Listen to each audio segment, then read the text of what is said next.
안녕하세요. 문화적 심리학 통일연구소장 심리학자 심진섭입니다. 자, 지난주에는 제가 북한이 붕괴될 것 같다라는 그러한 주제를 가지고 여러분들께 말씀을 드렸었습니다. 사실 북한에 널리 퍼져 있는 사회심리라든가 북한 독재자 김정은이 하는 행태를 보면 동구권이 붕괴될 때와 거의 비슷한 수준을 밟고 있어요. 그래서 오늘 주제도 거의 비슷하게 다른 각도로 여러분들께 말씀을 드리겠습니다. 자, 그래서 그 전에 우리 한국 사회에 널리 퍼져 있는 굉장히 미심쩍다기보다는 아주 바람직하지 않은 그런 여론들이 많이 있죠. 뭐냐면 당대표를 선출하는데 돈 봉투가 오고 갔어요. 특정인을 위해서 당선시키려는 그런 음모죠, 음모. 이거는 말이 안 되는 거죠. 벌써 아주 수십 년 전에 있었던 그런 일인데, 독재 국가에서 할 수 있는 그런 것들인데, 이게 우리나라에 비일비재하게 일어났다는 거죠. 그리고 아니라고 발표하는 거예요. 그리고 이제 또 하나 뭐냐면, 국회의원이라는 자가 정말 눈이 삐뚤어진 그런 발표도 많이 했었죠. 공정적이지 않은. 어때요? 수십억 원의 상당의 암호화폐를 가지고 있었죠. 가지고 있으면서 논란이 많이 되니까 이건 정부에서 자기를 모략하는 어떤 거다라고 이제 국민들을 선동을 했어요. 그 사람의 도덕성과 그 당의 윤리성 같은 것들이 정말 안타깝습니다. 이 국민들이 모를 것 같아요. 전부 다 알죠. 그 다음에 또 하나 중요한 사안이 있습니다. 뭐냐면 북한이 중앙선거관리위원회 해킹을 했다는 그런 게 확인됐어요. 물론 지난 총선 때도 북한이 개입됐다라는 그런 증거들이 굉장히 많았었는데 공론은 안 됐었죠. 그런데 2023 내년입니다. 얼마 안 남았어요. 내년 초입니다. 초. 북한이 이미 해킹 몇 번 들었다는 거예요. 몇 번이면 수십 번이나 마찬가지예요. 그리고 북한에서 공공기관에 해킹하는 것은 하루에 120만 건이 된대요. 전부 다 이제 방어부에 튼튼하니까 이제 잘 방어가 있으니까 관계없는데, 특히 이제 이 선관위 같은 곳에 들어와서 활동을 하게 되면 어떻게 됩니까? 정말 북한이 원하는, 김정은이 원하는 자가 국회의원이 되는 거예요. 그럼 우리나라 어떻게 되겠습니까? 공산주의가 되겠죠. 공산주의. 이런 것들이 정말 아주 우리 국민들을 불안하게 만드는 거죠. 아주 우려하고 있는 사안들입니다. 자, 그 다음에 이제 최근에 보니까 북한이 약 한 달 동안 미사일 같은 걸 안 쐈어요. 도발 안 했는데 대신 비방을 굉장히 많이 했어요. 비방. 우리 대남 비방, 대미 비방, 대일 비방을 굉장히 많이 했었죠. 굉장히 많이 했었어요. 그리고 이제 비방을 많이 했었는데 어떤 매체를 통했냐면 메아리 또는 우리 민족끼리라는 그 매체를 통해서 많이 했습니다. 그래서 한미 정상회담, 한일 정상회담을 굉장히 폄훼시켰죠. 이런 것들이 아주 참 최근의 사안들이고, 그 다음에 또 이제 지금 진행형인데 G7 회의에서도 뭐가 주제였죠? 러시아를 제재하는 거, 그 다음에 한반도의 비핵화 추진, 이것이 가장 큰 주제입니다. 물론 경제적인 문제도 굉장히 많은 비중을 차지하고 있지만 떠올랐어요. 이런 것들이 굉장히 무섭습니다. 그리고 이제 북한이 뭐라고 그랬죠? 이제 대남 비방 중에서 또 있는 것이 바로 뭐냐면, 이달 말경에 한미 연합 화력 경멸 훈련이 있습니다. 그러니까 북한의 이제 핵이라든가 어떤 모든 것에 대한 경멸하는 그런 건데, 거기에 대해서 이제 북한은 뭐라고 해요? 반공화국 전쟁 연습의 연속이며 확대판이다. 이렇게 이제 또 이제 비방을 하고 나섰죠. 선전을 하고 나섰습니다. 그리고 이제 그러면서 뭐라고 그랬냐면, 자기들이 핵 보유국이라요. 핵 보유국을 경멸한다는 그 자체가 말이 되냐? 라똑개비 같은 소리다. 이렇게 이제 또 큰 소리를 빵빵 치고 겁박을 했습니다. 그래서 바로 한반도 정세는 폭발 직전의 단계다. 그리고 한국과 미국의 그 핵전쟁 소동은 분명히 북한의 그에 상응한 아주 공격을 할 것이다라는 그러한 겁박도 했습니다. 그러면서 이런 것들이 어디에 나왔냐면 노동신문에까지 나왔어요. 그러면 바로 뭐냐면, 노동신문에 낸다는 것은 바로 뭐냐면 주민들을 선전선동하는 거죠. 노동신문이라는 매체를 통해서 선전선동을 합니다. 노동신문 여러분들 저는 많이 봤습니다. 보면 전부 다 선동, 선동의 구절이에요. 선동의 구절 그런 식으로 전부 다 합니다. 그래서 바로 이런 것이 뭐냐면 대내 선동을 통해서 주민들을 결속시키고 김정은이를 우상화시켰다는 그런 의도죠. 그렇게 이제 또 우리가 판단할 수 있습니다. 또 하나 또 재밌는 것이 아니라 또 우려되는 것이 있죠. 북한이 얼마나 우리의 그 노동계를 가져놀았냐 하는 그런 것들이에요. 지난번 그 민노총의 그 쟁의 조정국장을 이제 구속됐죠. 전부 다 그 통신문을 해석해 보니 민노총 유튜브를 통해서 전부 다 지령이 오가요. 댓글을 통해서 지령이 오가는 거예요. 참 대단하지 않습니까? 그리고 거기에서 보니까 그 북한 지령문이 90건이 발견됐고 국가보안법 위반 사건 중 역대 최대로 발견이 됐습니다. 그다음에 이제 보고문도 24건이나 확보가 됐어요. 북한으로 보고했던 거겠죠. 그리고 이제 공작원들이 이제 대북통신문 약정 음모에는 굉장히 재밌는 것이 아니라 무서운 내용들이 있습니다. 뭐냐면 그 김정은이를 총회장님이라고 칭해요. 그러면서 북한 문화교류국, 이제 지령을 내린 총국이죠. 그걸 본사, 그다음에 지하 조직은 지사, 민노총은 제1영업부로다 이렇게 통하고 있어요. 그리고 이제 그 북한에서 그 간첩을 이렇게 이제 확보하고 이제 그 세뇌시킬 때 첫 번째 단계가 5가지 단계랍니다. 첫 번째 친교 관계를 맺고, 두 번째는 사회 부조리에 대한 그 불평 불만 같이 하는 거죠. 그다음에 사회주의 교육을 시키는 겁니다. 그리고 나서 어때? 비밀 조직에 참여를 시키고 적극적인 투쟁에 나서도록 하는 거, 시위에 나갈 수 있도록 하는 이런 것들이 바로 이제 단계라고 하죠. 예를 들면 또 이런 것도 있대요. 그 접선 장소에서 누구를 만날 때 그 만나기 5분 전에 딱 도착해서 기다리고 있다가 시간이 되면 탁 생수병을 두고 물을 마셔라. 그럼 딱 접선이 되는 거예요. 또 암호 장비가 없이도 정말 그 유튜브 댓글을 통해서 오가는 모든 것들, 이러한 모든 것들이 바로 한국 사회를 이렇게 아주 혼란시키게 만드는 북한의 장난들이죠. 정말 안타까운 일이 아닐 수 없습니다. 또 공조했던 그런 사람들, 왜 한국에 살면서 한국 노동자들의 그 회비를 받으면서 정부의 지원을 받으면서 아주 부유하게 아주 특권층 생활을 했는지 모르겠어요. 정말 우리나라 자유민주주의 맞습니까? 이런 것들이 보면 참 안타까운 일이 아닐 수 없죠. 그래서 또 제가 또 분석을 해봤습니다. 북한의 41 분석을 해보니까 저만하고 거의 비슷한데 거기서 추가되는 점들이 몇 개 있어요. 김정은이는 지금 우울증 걸렸을까 안 걸렸을까요? 아마 우울증에 걸렸을 겁니다. 우울증에 걸리면 활동을 많이 합니까? 못합니까? 못하죠. 그럼 어떻게 돼? 뚱뚱하게 살찌게 돼 있어요. 굉장히 얼굴이라든지 모든 표정들이 어떻죠? 굉장히 뭘 생각하는 그런 우울한 상태의 표정이 됩니다. 김정은의 표정 전부 다 그래요. 그래서 이제 아마 그 우울증의 원인이 바로 뭐냐면 핵과 미사일로 아무리 도발을 해도 안 먹혀 들어가. 영향력이 별로 없어. 그래서 거기 회의감을 느끼는 거 있죠. 그 다음에 공포 및 겁박심을 아무리 해도 한국 정부에서 지원을 안 해줘. 우리가 지원을 안 해줘. 옛날 같으면 벌써 수도 없이 지원했겠죠. 그 다음에 한미일 대북 공조에 대한 불안이 감이 막 나오겠죠. 불안감. 그 다음에 이번에 이제 G7의 영향력, 바로 이제 그 한반도의 비핵화라든가 러시아에 집중 성토됐던 이런 모든 점들이 어떻게 되는 거예요? 이런 것들이 바로 이번에 김정은의 그 우울증을 보다 심화시키는 그러한 것이 될 겁니다. 그리고 이제 어때요? 한국 위상이 높아졌어요? 낮아졌어요? 굉장히 높아지지 않습니다. 날로 높아집니다. 그리고 이제 우리 정부가 국민들을 사랑하는, 이번에 보십시오. 저기 전기세 올리는 문제, 전기세라든가 그 가스값 이렇게 올리는 것도 굉장히 국민들의 그 불편을 막아주기 위한 굉장히 노력을 하죠. 지난 정부에서는 어땠어요? 무조건 다 완전히 한전이라든가 모든 한전을 전부 다 어떻게 하려고 그랬어요? 전부 다 붕괴시키려고 안 올렸지 않습니까? 그 마이너스 된 그 금액이 얼마예요? 상상을 못했지 않습니까? 이런 것들이 정말 이런 것들이 참 문제였었죠. 그 다음에 이제 민생과 그 북한 주민들이죠. 북한 먹여 살아야 될 거 아닙니까? 그 다음에 이제 그 국제적 고립에서 오는 어떤 홀로서기의 무리감, 정말 불안할 겁니다. 정말 불안할 거예요. 그리고 이제 중국과 러시아가 자기들을 충분하게 지원해 줄 수 있나 없나 라는 것, 그런 것들이. 그 다음에 이제 우리나라 간첩단을 보냈었고 민노총 등 대남 지령을 모든 것들이 전부 다 어떻게 됐습니까? 다 탄로났죠. 그러니까 어때요? 한국 정부의 대응에 대한 절망감들이 어때요? 굉장히 커졌겠죠. 이런 것들이 김정은의 심리를 굉장히 우울하게 만드는 그러한 요인들이라고 생각이 됩니다. 자, 그 다음에 이제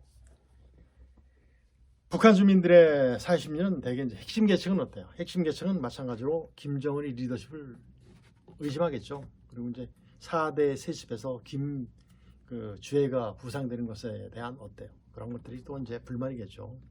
만일에 김정은이 실격했으면 자기들은 어떻게 되겠는가? 이런 것도 불안하겠죠. 기본 계층이 가만 내비두겠습니까? 그 다음에 이제 기본 계층 및 복잡 계층은 어떻습니까? 제가 말씀드렸는데 평양은 아무나 못 들어갑니다. 평양은. 그건 핵심 계층만 사는 곳이에요. 자, 기본 및 복잡 계층의 그 40년 어때요? 김정은 우상화에 대한 불만이죠. 굉장히 불만이죠. 옛날에 보니까 김일성을 좋아하던 사람들은 김정일이가 등장하니까 굉장히 불만이 많더라고요. 그런데 그 다음에 김정은이 등장하니까 더 불만이 많겠죠. 그 다음에 이제 인권 유린. 인권이 없어요. 북한에 인권이 없죠. 인권이 없으니까 정말 사회 외부 세계에서 들어오는 그 인권에 대한 소식 같은 걸 들으면 어떻습니까? 북한이 정말 이렇다는 것을 느끼면서 회의가 나오겠죠. 즉 공산주의에 대한 회의죠. 그리고 이제 항상 보릿고개는 일정 기간이 보릿고개가 돼야 되는데 1년 내내 보릿고개면 어떡합니까? 그리고 이제 양극화, 노동 단간부와 일반인들의 차이점이 얼마큼 큰지 양극화 현상 정말 심하죠. 그리고 외부 세계로부터 들어오는 정보를 차단하는 것에 대한 어때요? 그들이 우리 북한 동포들이 살 수 있는 유일한 희망이 뭡니까? 유일한 희망이 뭐예요? 유일한 희망이 외부 세계의 정보를 듣고 한국 드라마라든가 외부 세계의 어떤 드라마라든가 노래 듣고 이런 것들이 굉장히 좋은 희망이었었는데 어떻습니까? 못 듣죠? 못 들으니까 그에 대한 불만이 굉장히 커져 있을 겁니다. 그래서 김정은과 북한 주민들을 분리하려면 어때요? 어떻게 해야 됩니까? 그래도 북한은 지금 북한 사회시민을 지배하고 있는 세대가 누구라고 생각해요? MZ세대겠죠. MZ세대겠죠. 맞습니다. 북한 청년층은 1990년대 중반 북한이 식량난으로 해서 어떤 운동했어요? 고난의 행군정신으로 살았죠. 그 사람들이 부모예요. 거기서 나온 자녀들은 어때요? 이거는 무슨 명예, 권력 이런 것보다는 돈이 있으면 최고다. 황금 만능주의 성향이 높겠어요, 안 높겠어요? 굉장히 높겠죠.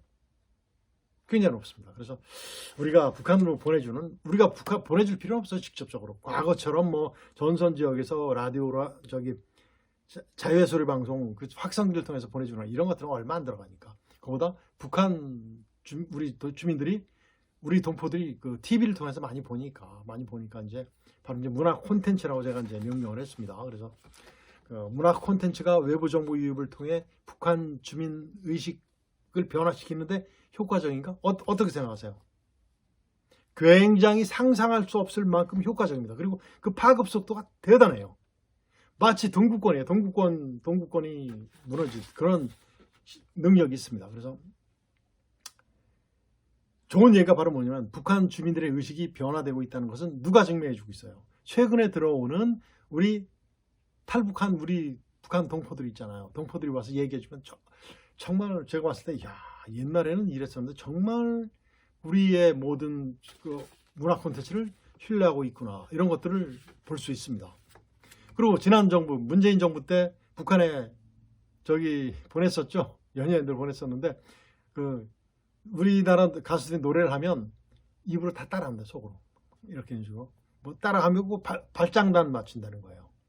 전부 다 알고 있다는 거죠. 그렇죠. 그리고 우리의 문화 콘텐츠를 접할 수 있는 지역이 어디냐면 대개 이제 평양이죠. 평양, 개성 이런 정도겠죠. 그리고 이제 접경 지역 주민들 거기는 거의 이제 복잡 계층들이 나가 있으니까 잘 통제가 안 되니까 그런 사람들이 많이 접할 수 있을 겁니다. 이런 지역들 북한 중심부까지 이 우리 문화 콘텐츠가 들어가면 되게 좋을 텐데 그게 잘 안 되는 거예요. 그다음에 이제 북한에 이제 문화 콘텐츠가 많이 들어간다면 어느 정도까지는 수준까지는 올라갈 수 있어요. 올라갈 수 있는데 전부 다 알고 있겠죠. 주민들이 우리 동포들이 알고 있는데 행동할 수 있는 능력이 됩니까? 안 됩니까? 안 돼요. 세력화를 할 수가 없어요. 세력화는 어떻게 돼요? 북한은 동기 어디 동창 이런 걸 인정하지 않으니까 세력화의 기본이 되니까 세력화하기 참 힘듭니다. 누가 들어가야 되죠? 군인들과 같이 하면 참 좋을 텐데 북한에서는 그래도 군인들이 가장 똑똑하죠. 그래서 북한 전 지역에 확산되어야지 효과가 어떻습니까? 굉장히 배가 될 수 있고 북한 전체 주민들의 의식을 바꿀 수 있을 텐데, 그죠? 북한 내 왜 문화 콘텐츠 영향이 왜 필요한지를 제가 수도 없이 말씀드렸을 겁니다. 아브라함 매슬로 선생님의 욕구 발달, 욕구 위계 5단계 있지 않습니까? 1단계, 2단계는 그 동물적인 욕구, 3단계, 4단계, 5단계는 인간적인 욕구인데 1단계, 2단계 생리적인 욕구, 안전의 욕구, 다음에 안전과 소속감의 욕구가 3단계지 않습니까? 여기는 바로 뭐가 있어야 돼요? 봉사와 희생정신이 있어야 되지 않습니까?